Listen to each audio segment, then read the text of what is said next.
Hey guys, and welcome to another episode of our series Focus on Fallschrimjager. Today we're looking at Pegasus Hobby's German Fallschrimjager in 1/7/2 scale. These guys are also in a 1/32 scale and look quite nice in that scale too. But today, of course, our focus is on 1/7/2. This set includes 40 figures, as it states here in the box. It does say some assembly is required, but it isn't really, to be honest with you. All you have to do is trim off some injection moulding pegs, and that's about it. So a little look at the box itself. Fairly straightforward, the usual story with these kind of things. Little bit of information there on the side, and some obviously advertisement regarding other products within the range. Nothing particularly spectacular there. Usual choking hazards and all the rest of it. Back of the box, you get a nice indication as regards what's contained within, and kind of a colour guide there as well, or a painting guide. It doesn't actually give you a list of colours or any of that kind of thing, but these things are readily available online. I'll be making up about 150 figures, painting up about 150 for rapid fire, making about 3 battalions, which is about 150 figures. So I'll be using some of these guys, but I'll be using the Airfix colour scheme as recommended on the back of their 1/32 scale box, just for old style nostalgia, but that's what I'm using anyway. So that's the box there. Strange blurb there, doesn't make an awful lot of sense, but there you go. So that's it, that's the box. Nothing particularly of note there, other than a nice little photograph in the front there. It's not quite artwork, but it's a lovely photograph there of the about a half dozen paratroopers crossing a road. Could be Normandy or someplace like that, or Crete or something. Looks quite good. So a quick look at the sprue. So the sprue itself, as usual with these kind of things, is straightforward enough. It's a sprue. Top section there, you can see you have a guy with an FG42, a guy with a Panzerfaust, a guy with a Kar 98, and another guy with a Panzerfaust. So with the Panzerfaust, you kind of presume they're probably a little bit more late war rather than early war, as that didn't come online in the early stages of the war. FG42 here, kind of correctly proportioned, as opposed to the Italeri ones, which were a little bit long, but I wouldn't worry about it too much. But at the same time, you know, these guys are probably more correct.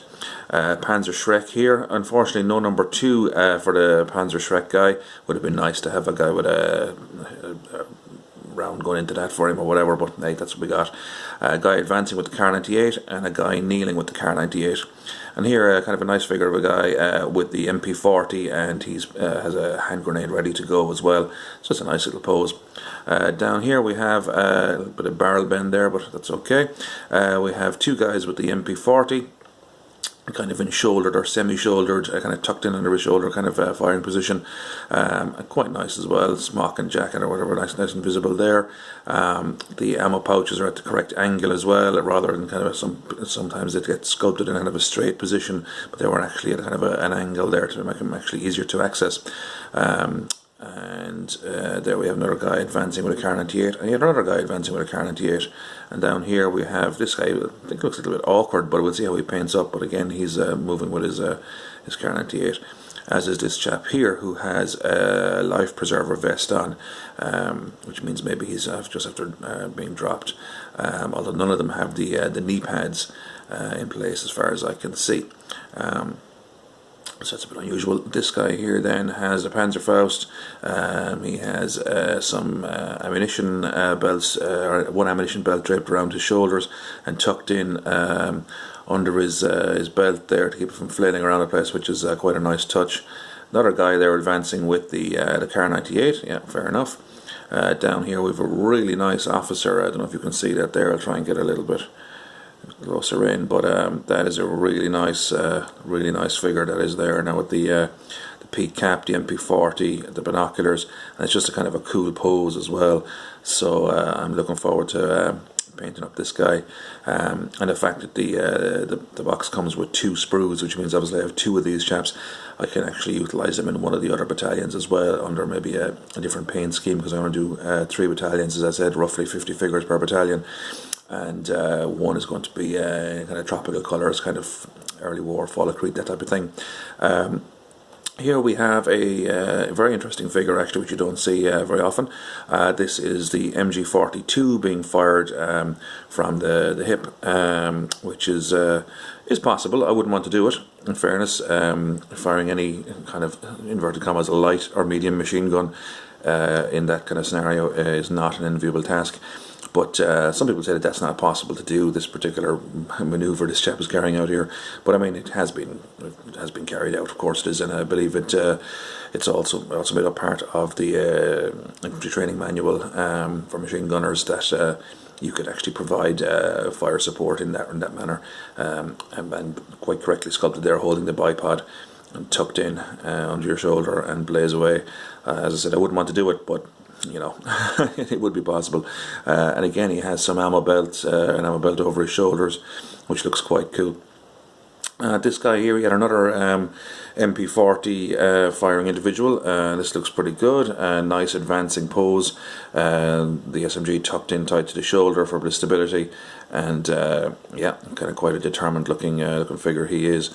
And then lastly, we have the guy with a grenade and the MP40 slung on the other side there for a bit of balance as he's chucking that grenade, which is nice.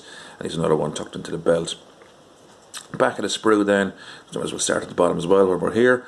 Detail is quite nice, as you can see. In fairness, you get the usual kind of kit and caboodle that a paratrooper would have. That's fair enough, but also kind of the creases in the clothing and stuff come out quite nicely. So you know, full marks there. Again, side arms there, kind of present on most of them. Obviously, paratroopers at the early stages of the war, they would have been, when they were dropped, they would have had their weapons in canisters, which would have been dropped separately. So they would have been armed with these with pistols, could be a Luger, P38, something like that. So again, yeah, another holster situation here. Looks quite nice actually. Yeah, that's a lovely pose. I really am fond of this officer. I'm looking forward to getting him off the sprue and getting him painted up. That's going to be cool, I think. Again, nice detail on the back of the figures. Really good detail there. Looks pretty decent, yeah. A little bit Spartan in places, but then again, nothing to worry about. Everything else is actually quite accurate.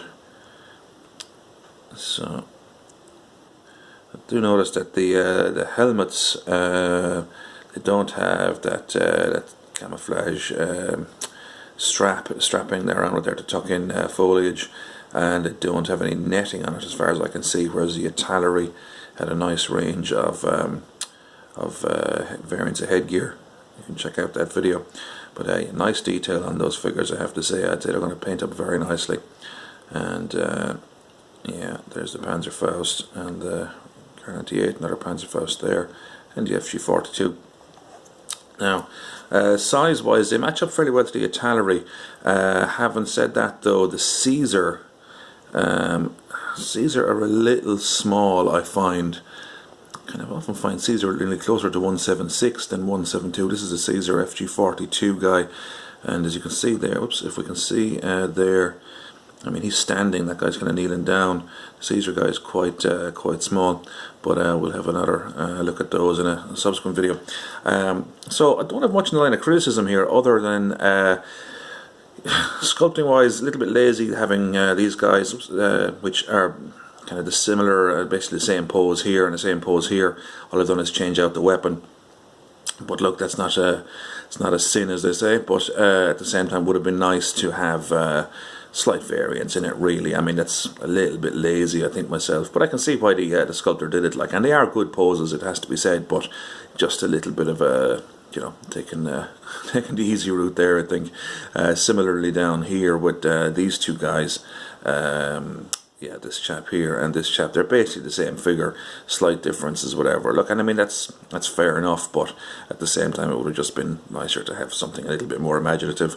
I will say as well, you know, there's a lot of very similar poses, you know, guys advancing with the Kar-98. I mean, there's 1, 2, 3, 4, is that 5? That's 5 guys advancing with the Kar-98, you know. 2 or 3 would have been plenty. Similarly with the MP40, you get 3 guys firing from the shoulder, or something similar to the firing from the shoulder, but you don't get any kneeling guy firing the MP40. You do get the chap here with the grenade, alright. You've got 1 guy kneeling with the Kar-98. Standing guy would have been nice too. and possibly a mortar team and a tripod mounted MG42 or 34 would have been kind of cool. As I say, this is what's in the set, this is what you get, and they didn't do, Pegasus didn't do an alternate set with, you know, a heavy weapon set or anything like that, which was unfortunate because it's such a nice sculpt in fairness to them. And it just means that if you're doing a war games scenario like I am, like a battalion, that you have to go further afield to basically keep kind of the same style of figure in the battalion. You know, you kind of can't really. You have to go and use either white metal pieces or convert stuff, or just go to a different brand. So for my battalion, I'll be using some of the artillery bits and pieces. I'll be using the artillery mortar. And I may convert one or two bits and pieces, or I might get some white metal bits in for the tripod mounted MG. Don't know just yet, but we'll see. But that's my only criticism, really. I mean, to be fair, the actual figures themselves are, you know, they're technically beautifully executed, so you couldn't really fault that. Just a pity there wasn't, you know, a mortar and a tripod mounted MG. That would have been cool. But anyway, other than that, they're pretty good. I couldn't fault them other than, as I said, that small little niggle, but they look really good. They're really, really nicely sculpted, very crisp and clear, and the fact that they, kind of the way that they've sculpted and molded them, and you get some nice poses. So, you know, top marks there, to be fair. I mean, it's not, my criticisms are, you know, kind of nitpicking really, like, but there you go. So that's it, guys. That's a quick look at the Pegasus German Fallschrimjager. We will be doing a couple of more videos.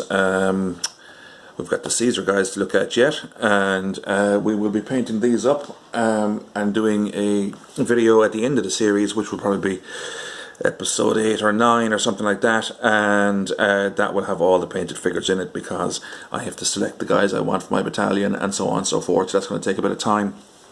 And of course then there's the painting of them, because I'll be painting in a region of 150 to 160 figures, give or take.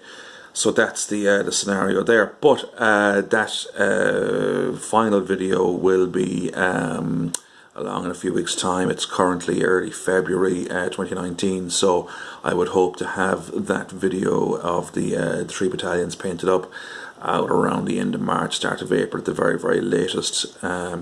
But there'll be other bits and pieces in between then. So in the meantime, I will crack on and have a look at these guys, see what I can do with them, and get the rest of the series complete, and we will talk to you in the next video. Thanks very much, guys. All the best. Take care.